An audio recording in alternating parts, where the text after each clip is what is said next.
No, even Bob Arum and Don King, who are both in their 80s, they both started well after Al Heyman, and I don't mind saying his name, who wants to have a monopoly in boxing, wants to get rid of all the great promoters like Don Chargin, and he wants to dominate the sport and have a one-person sport, and he's not going to succeed.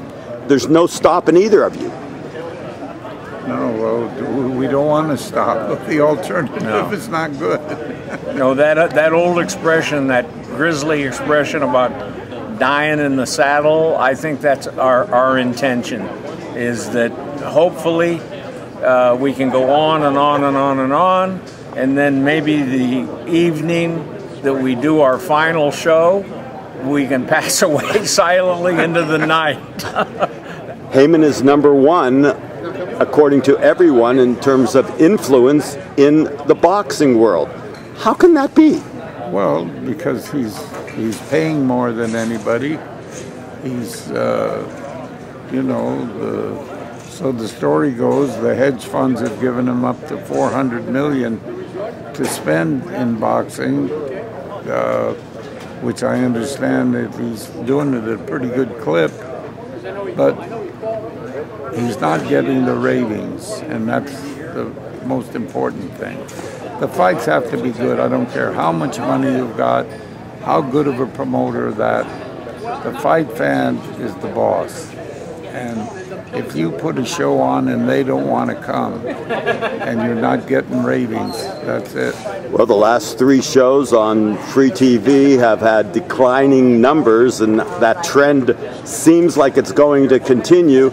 And at some point, just like disco, it seems like Heyman has to hit the wall and then a new regime take over. And I know that Oscar and he are in a litigation situation and have been for quite some time. Yes, that's true. That's true.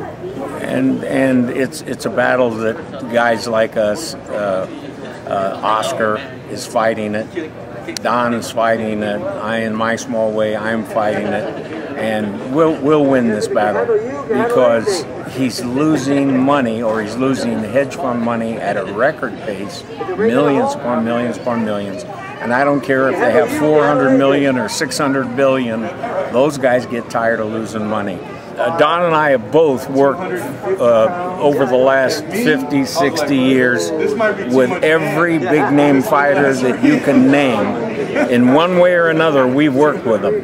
There are so many really terrific guys that become your friends and you remember them for the rest of your life. But I would say without a doubt, Foreman and De La Hoya, and I can consider myself so fortunate because I'm able to still be with them.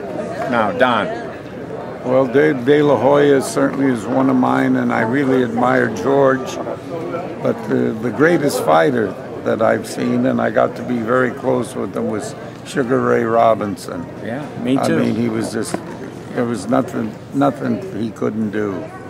A little on the modern thing, we had a lightweight champion that became lightweight champion at 20 years old.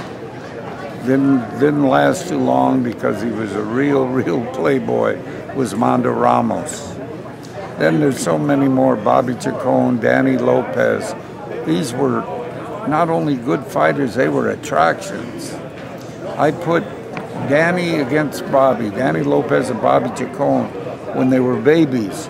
We had them at the LA Sports Arena, we had 18,000 people, and they were babies. Later on, they both became world champions. So there's just been so many. Loretta Garza from Sacramento and Tony Lopez from Sacramento. I mean, there's just been, down through the years, we both worked with so many. We both just got back from the International Boxing Hall of Fame, and 2 of my favorites we've lost in the last couple of years. That's Carmen Basilio and Gene Fulmer. Gene Fulmer was, his style and everything, you wouldn't think it, but he was one of the finest gentlemen that I have ever met in boxing. A real family man, just a great guy.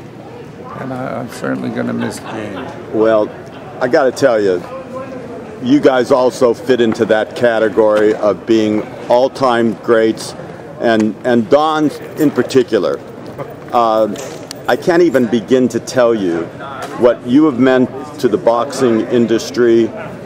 Me personally, having met you back in the Bobby Chacon days, and man, did we have some featherweights back then in the 70s. And by the way, Jerry, I might say, and I say this to everybody that will listen, that Don Chargin is the smartest man in the sport.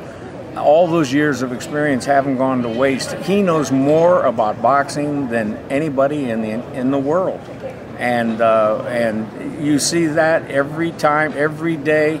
People like me come to him for advice. Oscar comes to him for advice.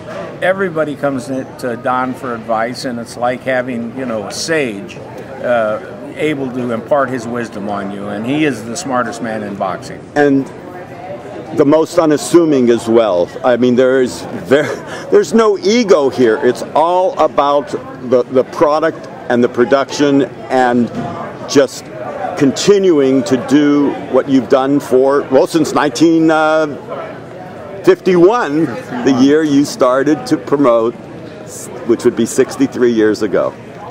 Unbelievable. So many stories. Guys, we could talk about the sport for forever and ever, and I know you got a show to do tonight, but, you know, speaking for everybody in boxing, you know, we honor you guys, and will continue to do so until the day all of us go 6 feet under. Jerry, as long as you bring that up, stay healthy, my man. Yes, we need you around. That's right. I plan on sticking, because you know what, guys? Life is about living, and that's what we're doing. Thank Love you. You guys. Thank you, Jerry. Thank you.